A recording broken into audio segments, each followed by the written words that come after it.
एक ऐसा खेल जिसमें चालें थी, धोखे थे और रिश्तों का सौदा चल रहा था। सीरियल सरू के आने वाले एपिसोड में जो तूफान उठने वाला है, वह घर के हर कोने को हिलाकर रख देगा। अनिका ने जिस चाल को चलकर दूसरों को फंसाना चाहा था, वही चाल अब उसे खुद ले डूबेगी।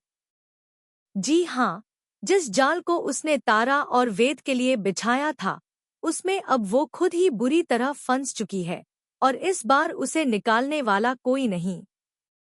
कहानी की शुरुआत होती है एक ऐसे राज से जिसे अनिका ने बहुत समय से छुपा रखा था। अनिका का पागलपन अब अपने चरम पर पहुंच चुका है।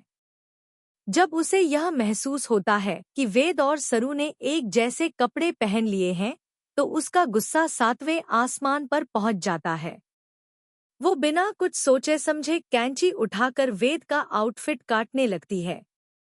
यह देखकर घर की दादी क्रोधित हो जाती हैं और अनिका को जमकर डांटती हैं। लेकिन वेद अपनी माँ के सामने कुछ नहीं बोलता। उसकी आंखों में लाचारी और दर्द साफ झलक रहा होता है। वहीं दूसरी तरफ एक और बड़ा खुलासा होता है। सरू को पता चलता है कि अनिका और चरण मिलकर वेद और तारा को ब्लैकमेल कर रहे हैं। उनके पास एक वीडियो है जो रचना की है और उसी का इस्तेमाल करके वे दोनों शादी के लिए दबाव बना रहे हैं। वेद और तारा की मजबूरी और चेहरे की उदासी अब समझ आने लगती है। जिस सगाई को लेकर घर में खुशी का माहौल होना चाहिए था, वहां हर कोई अंदर ही अंदर डरा और सहमा हुआ नजर आ रहा है। सरू को अब पूरा यकीन हो गया है कि अनिका और चरण मिलकर कोई बड़ी साजिश रच रहे हैं। तभी अचानक अनिका का मोबाइल फोन गायब हो जाता है। वो तमतमाई हुई सोचती है कि जरूर सरू ने ही उसका फोन चुराया होगा। लेकिन सरू अपने दोस्तों के साथ मिलकर उस फोन से वीडियो निकाल लेती है और उसे डिलीट भी कर देती है। अब उसका एक ही मकसद है, वेद और तारा को इस जाल से आजाद कराना और सच को सबके सामने लाना। लेकिन कहानी में एक नया मोड़ आता है जब चरण फिर से अनिका को कॉल करता है और मिलने के लिए बुलाता है। इस बार वह पैसों की मांग करता है और कहता है कि अगर अनिका ने पैसे नहीं दिए तो वह सब कुछ उजागर कर देगा। अनिका डर जाती है, लेकिन जब वह पैसे देने से इनकार करती है तो चरण उसे जबरदस्ती एक बंद कमरे में बंद कर देता है।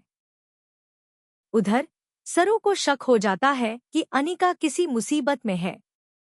वह तुरंत उस जगह पहुंच जाती है जहां चरण ने अनिका को कैद कर रखा है। सरू अपने मोबाइल से सब कुछ रिकॉर्ड करने लगती है। वहां उसे जो सुनने को मिलता है वह किसी बम से कम नहीं होता।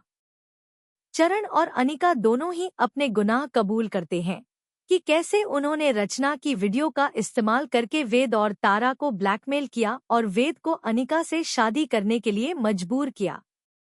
सरू तुरंत अनिका को वहां से बचा लेती है और सबके सामने उस रिकॉर्डिंग को बजाती है। अब घर में बवाल मचना तय है।